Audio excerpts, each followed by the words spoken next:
Alexander's throat tightens in awe and fear as he surveys the scene before him. He is unable to call out. Alexander can't talk to the Lord of the Dead from here. The spirits in the Sea of Souls are heedless of the mortal in their midst.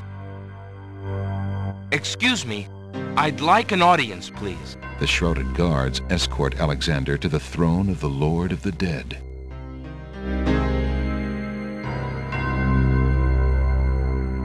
Why have you entered my domain, still wearing your flesh? If you are so anxious for death, you might have found it easily enough in the land of the living. But since you are here, you are most welcome to stay. Kiss my hand, and you will be one with the spirits. There will be no pain. With trembling knees, Alexander stands before the Lord of the Dead. Beyond death and his throne, Alexander can sense the multitude of spirits in the Sea of Souls. The Lord of the Dead is a huge, grotesque figure. He and his throne are one, grown together over the centuries till he can no longer move. Chains further bind him, pinning him to his endless, weighty task. If he was once human, as the Druids claimed, Alexander can see no sign of it in his merciless, fathomless eyes. The young prince trembles with dread as he stands before the Lord of the Dead. Despite his fear, he remains determined in his cause and unwavering in his stance. I seek a boon, my lord. Why should death grant you anything, mortal?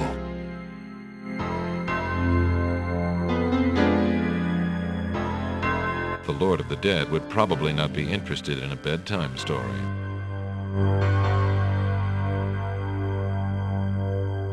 Tickling death is a bit of a stretch. I did not come here to die, but to demand my right of challenge. I respectfully challenge thee, death, by throwing down this gauntlet. Man may pass the portal and seek its master, death. Man may pass where death has trod, and challenge like Scheherazade, he who reigns beneath the sod, to spare a mortal's breath. He has the gauntlet! Impossible! He challenges death. Who are you to challenge death? A man of flesh is all I need to be, my lord. And what is it that you seek with this challenge? The soul of some dead maiden? I seek the souls of King Caliphim and Queen Ilaria, the land of the Green Isles. You would save 2 human souls and emerge alive from this realm yourself?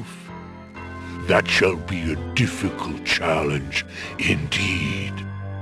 The tomb does not open its doors lightly. Either all 3 of us leave, or none go. Very well.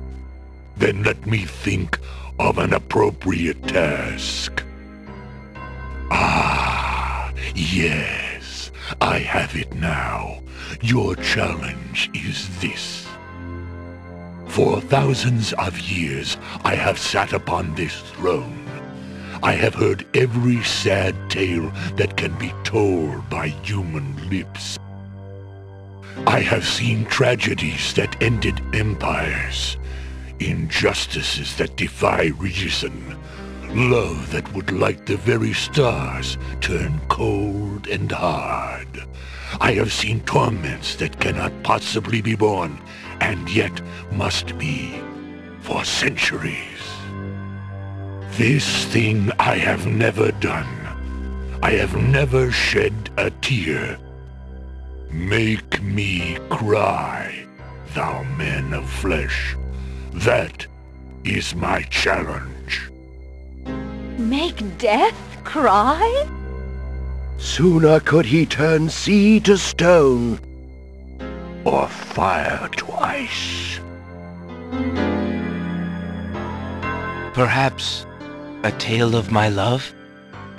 There is nothing you could say of love that would make me cry, mortal.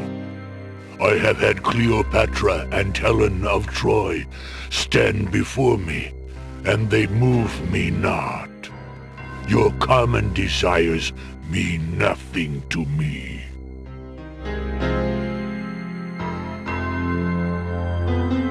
Alexander's heard the expression bored to tears, but somehow he doesn't think it would work in Death's case. That small dagger will hardly stop Death.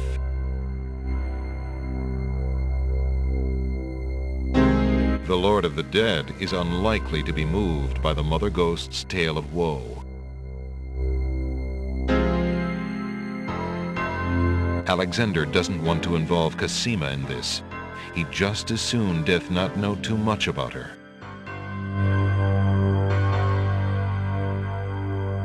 The Lord of the Dead is unlikely to accept something to drink from Alexander.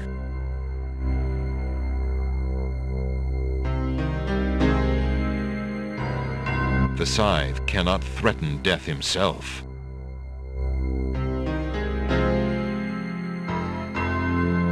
If your existence has been all that you say it has, then truth alone shall be my sword.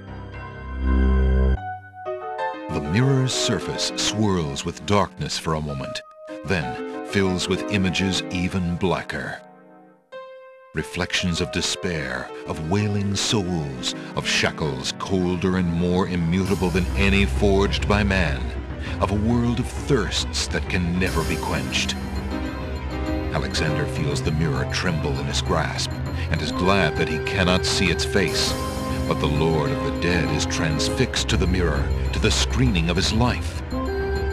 Things long forgotten are once more uncovered.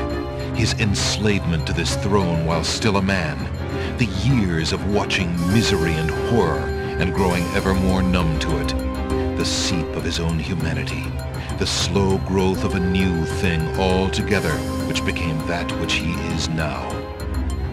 His is an existence that has no possibility of redemption, no end. The surrounding spirits draw away in pain. The truth is so sharp it stabs, so intense it sears.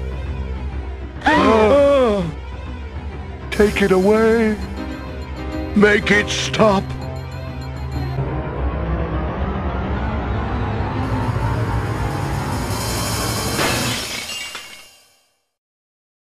The mirror of truth cracks from the strain, and Death sheds a single gray tear.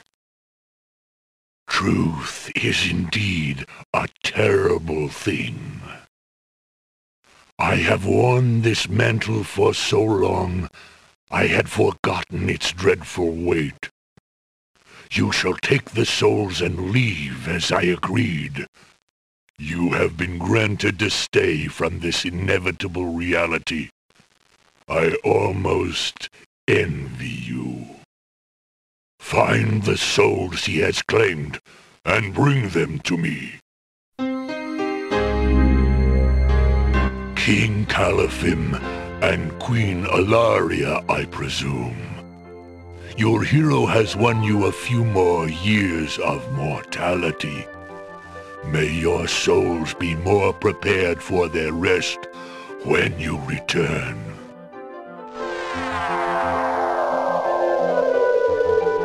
Thank you, my lord. I hope that they will. And you, man of flesh, my steed shall take the three of you back to the land of the living. Tell her where it is you wish to go.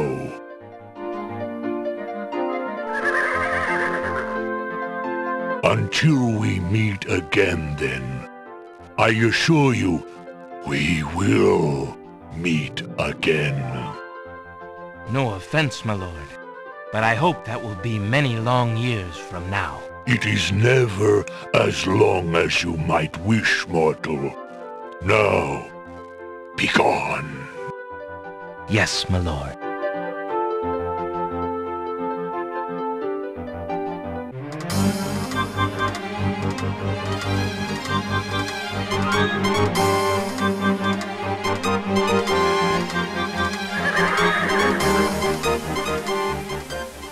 Are you coming, Majesty? Alhazred's treachery must be handled carefully, Alexander. Alari and I must go gather our allies and form a plan. Watch over Casima. Make sure she comes to no harm. We will return as soon as we can to take back all that has been stolen from us. I will keep her safe until your return. Thank you, son. Your love for our daughter must be deep indeed for you to have undertaken death itself for our sakes. Indeed. May we succeed in what awaits us, and live long together as a family.